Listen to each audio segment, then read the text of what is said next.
Hey everyone, welcome back to Corporate Decoder. Today we're diving into ITT Incorporated's latest filing, and let me tell you, it looks like they're cooking up something big, maybe even too big to fit their usual kitchen. Before we get to the juicy details, if you are looking for clear, no-nonsense breakdowns of what really matters in corporate filings, you know what to do. Hit that subscribe button and join our Discord community linked in the description below. Alright, let's get straight to it. What we have here is an 8K filing, which is essentially a report for significant events that shareholders should know about right away. This isn't your quarterly check-in. This is usually where the big news drops, and for ITT Incorporated, it looks like they've made a massive move. The headline here is a big acquisition. ITT Incorporated seems to be buying a company called LSF11 Redwood Topco, LSC. Now, this Topco is actually the parent company of SPX Flow Incorporated. SPX Flow is a pretty significant player themselves, making engineered equipment and process technologies for industries like industrial health and even nutrition. So, ITT is not just picking up a small outfit, they're bringing a substantial business into their fold. And how much is this all costing? Well, it is a beast of a deal. It is paying an eye-watering total of $4.775 billion. Breaking that down, about $4.075 billion will be in cash, and the rest will be paid in ITT's own common stock.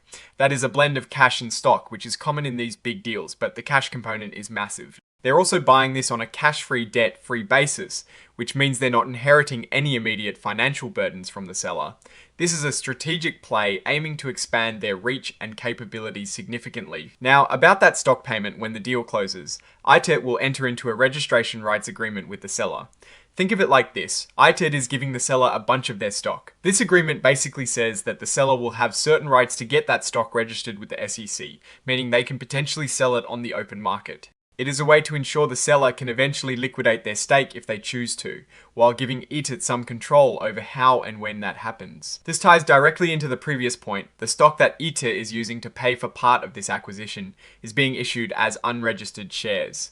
This means they're not being registered with the Securities and Exchange Commission right away. This is allowed under certain parts of the Securities Act which permit private placements of securities. There are also some restrictions for the seller, meaning they can't just immediately dump all that stock on the market for about 6 months after the deal closes, which is a way to prevent drastic price drops for ET stock. Moving on to leadership, there is a significant change happening at the top. Nadzik S. Keene, who has been on the board since late 2023, is set to become the non-executive chair of the board. This is happening in anticipation of the current non-executive chair, Timothy H. Powers, retiring and not standing for re-election at the next shareholder meeting. This looks like a planned transition designed to ensure a smooth handover of leadership responsibilities at the board level. And to make sure everyone's on the same page, ITT Inc. has also issued press releases about this big acquisition and related debt financing. They're even holding a webcast to discuss the deal. Now, this part of the filing is important because it is where they voluntarily share information with the public to avoid any unfair advantages. It is essentially them saying, hey, this is what is going on, to make sure all investors get the same information at the same time. To finance this massive $4.775 billion purchase, ITT Inc. has secured some significant debt commitments. They've got commitment letters for a term loan facility of $2.875 billion and a bridge loan facility of $1.2 billion. This means they're raising a substantial amount of money through loans from banks, specifically US Bank National Association.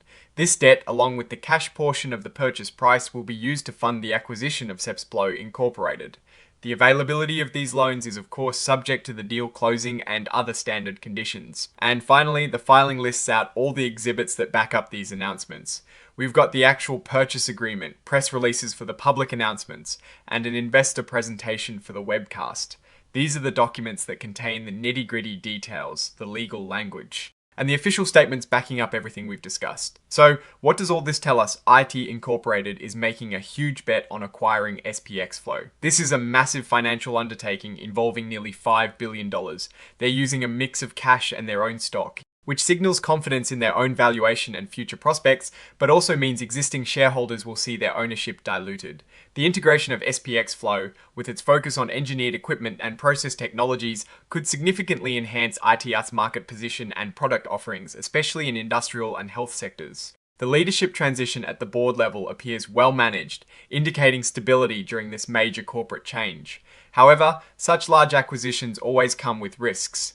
The success of this deal will heavily depend on how well ET can integrate SPX Flow's operations, realize expected synergies, and manage the substantial debt load, the market's reaction to the stock issuance will also be a key indicator of investor sentiment. The next few years will be critical in determining if this bold move pays off for shareholders. Alright, that's our deep dive into ITT Incorporated's latest big news. What is your take on this massive acquisition? Do you think it is a game changer or a risky gamble? Let us know your thoughts in the comments below.